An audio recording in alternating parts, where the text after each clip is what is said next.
has been very interesting, and that's how I come to know that I absolutely love country, because it's just something that I connected with right away, which didn't happen with a lot of the other music that I had sang in the past.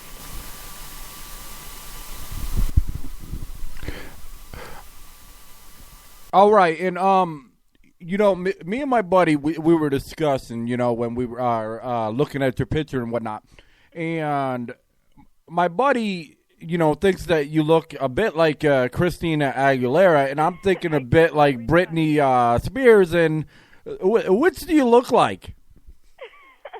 Well, I could tell you right now, if I got $1 for every single time I got told I looked like Christina Aguilera, I would be probably just as rich as Bill Gates. Wow. but exactly how that goes. So I think I'm going to go with Christina Aguilera, because there is not one day, and this is me being completely honest, not one day in my life that I don't go somewhere and someone says, hey, have you ever gotten told that you look like Christina Aguilera? Or they'll come up to me and they'll say, you look like somebody I know. I was like, are you going to say Christina Aguilera? They're like, yes, that's it. I'm like, how did I guess? Yeah, I always get Woody Harrelson, so I'm not that lucky. I get it all the time. So I'm like, okay, well, if I'm going to be Christina Aguilera, I'm the country version. There you go. I mean, that must be flattering, though, for people to say that. I mean, she is a big star, even though, she went... I'm kind of thinking maybe I should just fake everybody one day. We actually did it in Nashville. Funny story. I'll tell you very quickly. I was in the bathroom of a restaurant, and this lady comes in. She's like, is that Chelsea Kreitz? And my friend that was with me, actually my assistant, she says to her, she's like, no, that's Christina. And and the girl's face just kind of like dropped, and she's like, oh, is it? And she's like, yeah, that's Christina. And I came out of the bathroom, so I'm like, no, my name's Chelsea. And she's like, can I get a picture with you? So it was hilarious, because we were going around Nashville, and every time someone would call me Christina Aguilera, I would just play along with it. It was hilarious. I get it all the time. What's funny is we have another country artist that we interviewed. Her name's AJ Jansen. She's out of actually Connecticut, and she's like the bad girl of country. And I just think you two would get along so well. Just yeah, she's the American bad girl, and I'm not on the verge of bad girl, but it's kind of in between. I'm like the edgy bad girl in my songs. So we like the pickup trucks and the crown and all that stuff. I really wouldn't know, because the only song I got is 4-wheel drive. I know. See, you get to hear the new single when it comes out, which is like completely different. So when you hear it, you just think fire, which is really cool. Oh, cool. But you know what? Being a artist and you have to tour all the time, you have to have some kind of edgy, mentality and, way about you, because you can't have people walk on you either. No, and that's the thing. I'm saying in real life, but when I'm not on stage, I truly am, like, not the bad girl at all. I'm probably the most down-to-earth person, and I don't do any of that stuff. I don't, smash cars and and drink and everything. It's just not who I am. But you're a different person when you get on stage, and I still keep my, I'm still humble, and I still am who I am when I'm on stage, but kind of the way I show myself on stage is more of that edgy way. The performance part of me comes out, which is always cool to see, because people will come up to me after, and some are actually not scared, but kind of shy, and once they talk to me, they realize that I'm actually a boring person. I'm not so cool as I seem to be. Oh, wow. I just do want to give a personal apology to your family as well. I mean, we did have a pretty bad, fallout and everything, and once again, I do apologize. And that's not to get brownie points, that's because I truly feel bad. No worries. It's all good. Facebook is kind of weird sometimes, and it can kind of make things not the way they are. I've had that with so many people. I've had it even, with fans, where they will think something else when you write back to them, and it's actually not. So when you get to see someone in person or talk to them, that's why I usually love talking to people on the phone or meeting them at shows and everything like that, because you just get a completely different aspect on people, which is the real meaningful thing. So, it's all good. Facebook is awesome, but not so awesome at the same time, because sometimes that keyboard can really mess things up, especially if you're not using proper grammar, like me. Yeah, I can't text worth a damn, so Facebook is pointless to me too. But I know, I have autocorrect on my phone, so it's even worse. So like songs, and I'm like, hey, how's the sandwich? So that's usually how it goes for me on my phone. You ever type a swear word in there and it will say duck, and I'm like, I didn't say duck. The best word is ducking. And it's not in the dictionary, I don't think. So I think it should definitely be added in there. The iPhone seems to love it. I mean, because when I talk to you over, on the phone and everything, you seem like such a sweetheart, just like you do now, and I bet you are. Thank you. So where did you get your inspirations from, like your songs? Do you write them yourself, and are they about experiences you go through, friends go through? Are they, songs submitted by fans? Actually, it's a mix between a lot of things. I do get a lot of people, not necessarily fans, but people who have heard of me or people that have written a song, and they're like, hey, do you mind if I, send you a song? And I absolutely encourage that. Some people don't like people to send them stuff and everything like that, but if people have a song and want me to look at it, and I just love reading that. I love seeing what people come up with. But on my new album, I actually have songs I wrote on there, and songs that various Canadian and Nashville writers have written. And I have a song which is Four Wheel Drive, and I wrote that one myself. And when I write music, I usually don't like it to get too personal. It usually does because it's me writing it, but I love taking inspiration from anything around me. So it could be like a quote that I hear one of my friends say, or it could be a quote that I see on the internet, and it kind of just inspires me to write further. It could even be the weather.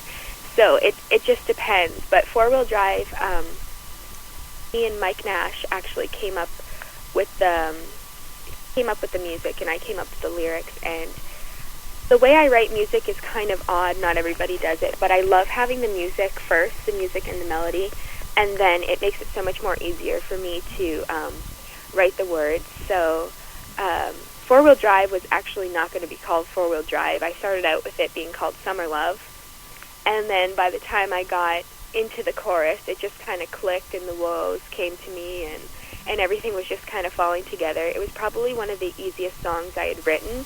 I'd struggled with it for so many years just because I had it written down, but nothing seemed to make sense. So last summer when I went back to it and kind of went over it and reread everything and changed the words to kind of suit who I am now and kind of make it for my age and just to truly connect with me, it clicked, and I really thought it was a reminiscent song, not only for teenagers, little kids, whoever's listening to it, adults.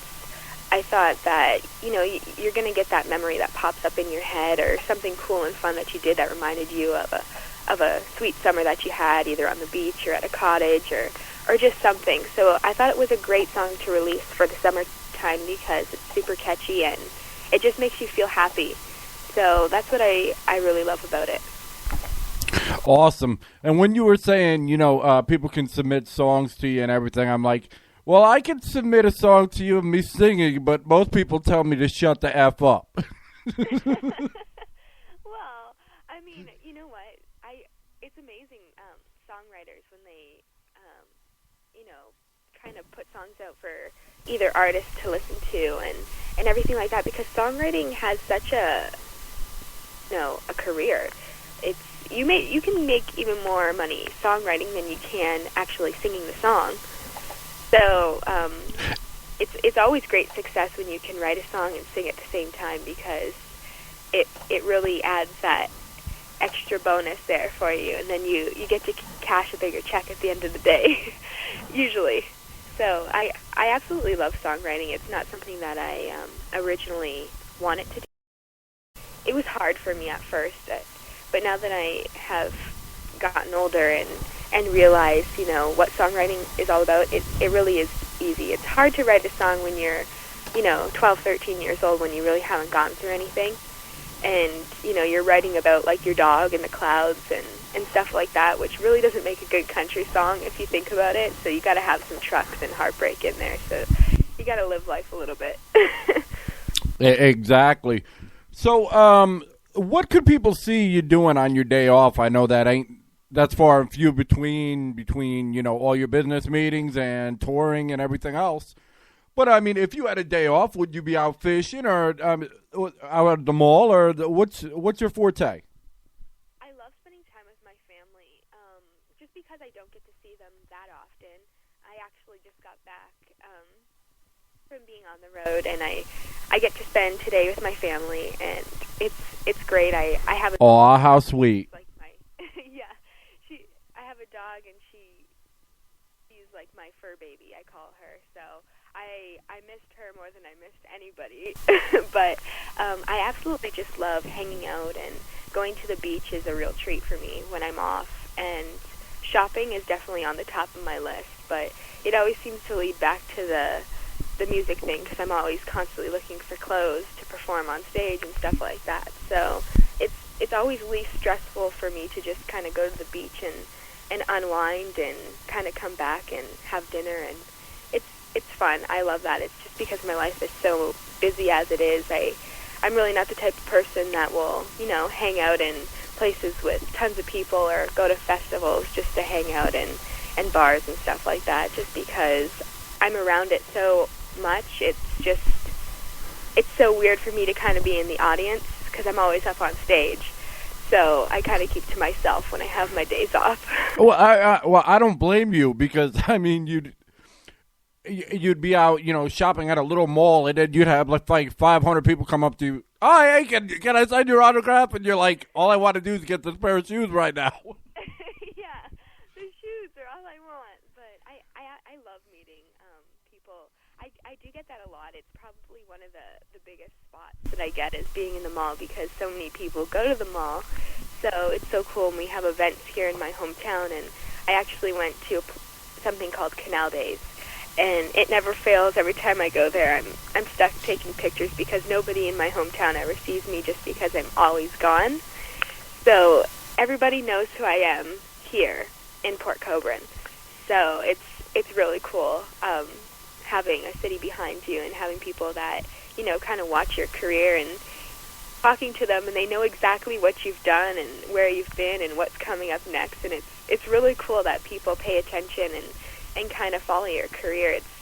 It's actually really awesome. All right. So I have a question for you. I asked a lot of artists, and they don't know how to answer it, because some are just getting started, or other things. So share a fan story with us. I mean, something where somebody said, one of your songs really touched their heart, or really changed their life. And how does that make you feel? Oh, it makes me feel amazing. I had a person come up to me, actually, that just heard my new album, and I'm really excited because my album has reached all the way in Singapore, which is like out of this world. I think it's so cool that people over there are listening to my music. But it was a fan that heard a song on my new album called Just Another Day. And that is not one that I wrote, but I specifically put it on the album just because it had so much meaning. And as soon as I heard it, it actually made me cry.